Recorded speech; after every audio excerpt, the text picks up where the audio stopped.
Enem. O espectrômetro de massa de tempo de voo é um dispositivo utilizado para medir a massa de íons. Nele, um íon de carga elétrica Q é lançado em uma região de campo magnético constante B, descrevendo uma trajetória helicoidal conforme a figura. Essa trajetória é formada pela composição de um movimento circular uniforme no plano YZ e uma translação ao longo do eixo X. A vantagem desse dispositivo é que a velocidade angular do movimento helicoidal do íon é independente de sua velocidade inicial. O dispositivo então mede o tempo t de voo para n voltas. Logo, com base nos valores Q, B, N e T, pode-se determinar a massa do íon. Então a gente vai calcular a massa do íon em função da carga, do módulo do campo, do número de voltas e o tempo. A massa do íon medido por esse dispositivo será... Galera, então, esse aqui é aquele caso que a partícula entra, por exemplo, formando um certo ângulo com a direção do campo magnético e que não é perpendicular, um ângulo diferente de 90. Tá? Então é aquele caso assim, a partícula, aqui no caso, por exemplo, ela entra com uma velocidade assim, tá? Isso aqui é só um esboço. E aí o que acontece? Essa velocidade tem uma componente Vx aqui que faz ela ir para frente, por isso ela vai transladar. E nós temos aqui uma componente na direção y, aqui ó, perpendicular ao campo. Isso aqui foi decomposto. Essa velocidade perpendicular ao campo vai contribuir para a força magnética. Tá? Imagine que essa carga seja positiva. Então, por exemplo, se essa carga for positiva, a força magnética ela vai estar para dentro aqui desse plano. Na verdade, a gente nem vai precisar disso. Eu só estou te explicando o movimento. E aí, essa força magnética para dentro vai agir como centrípeta porque ela é perpendicular ao VY, vai fazer ela girar. Só que como ela tem velocidade em x, ela gira e vai para frente, que é essa trajetória aqui que o Enem deu, ó. Então ela vai girar, mas ao mesmo tempo ela vai para frente. Isso é chamado de movimento helicoidal uniforme. Tá? Então ela vai descrever uma trajetória mais ou menos assim, ó. Olha lá, ela vai para frente.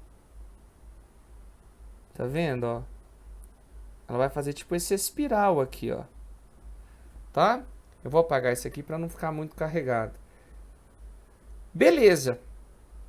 Acontece então, se você lembrar, que na verdade o período desse movimento aqui, ó, ele não vai depender da velocidade. Então, quando a gente fez assim, ó, lá na teoria, a força magnética ela age como resultante centrípeta. Aí a gente fez, quem que é essa força magnética?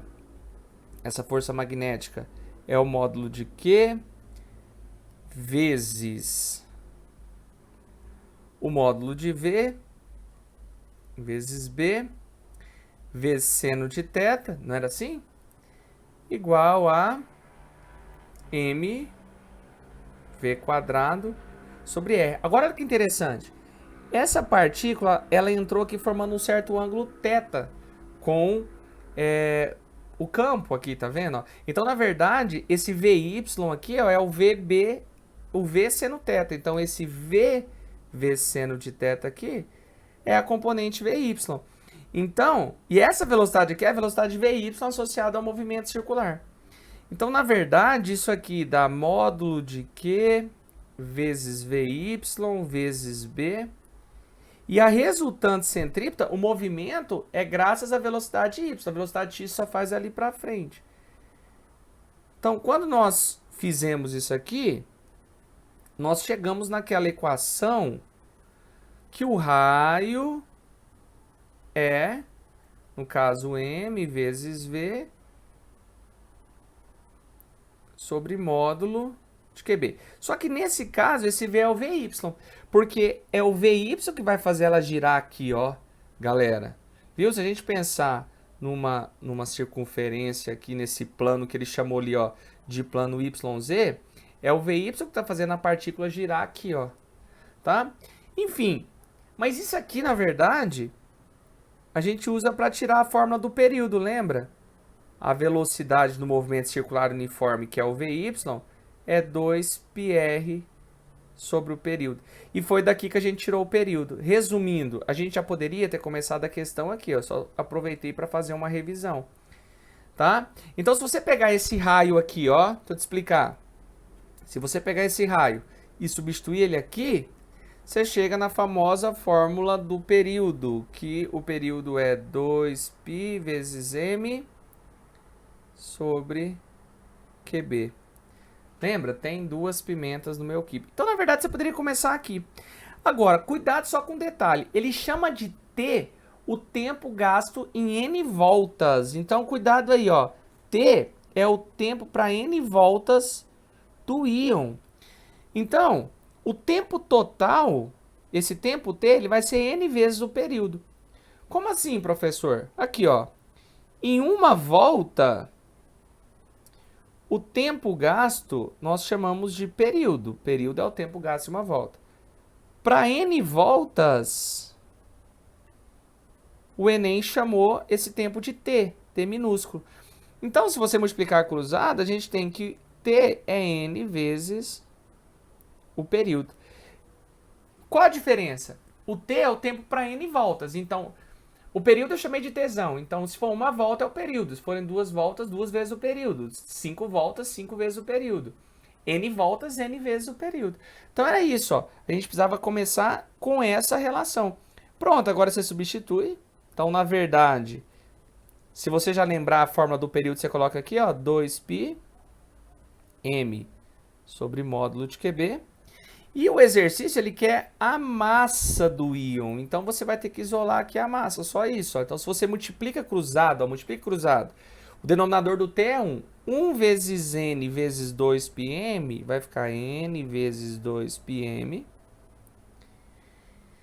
E aí, se você multiplicar aqui, vai ficar ó, T vezes Q vezes B. Então, essa massa que nós estamos procurando, em função do que ele citou, é isso aqui, ó.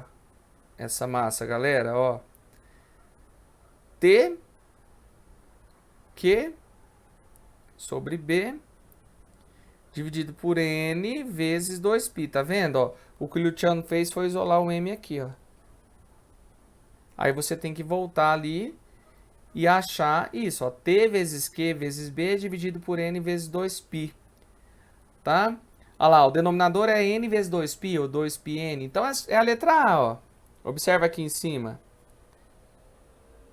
Essa é a massa. Então, essa é uma questão literal. Nossa, Luciano, mas cai questão literal no Enem? Pois é, olha aí. Apareceu. Tá? Então, assim, só para resumir, se você já lembrasse a fórmula do período ali no movimento circular via força magnética, acabou. Uma volta, período. Para N voltas, ele chamou de T minúsculo. Então, o T minúsculo é N vezes o período. Aí era só substituir aqui. Beleza? Então, é isso aí. Valeu, galera!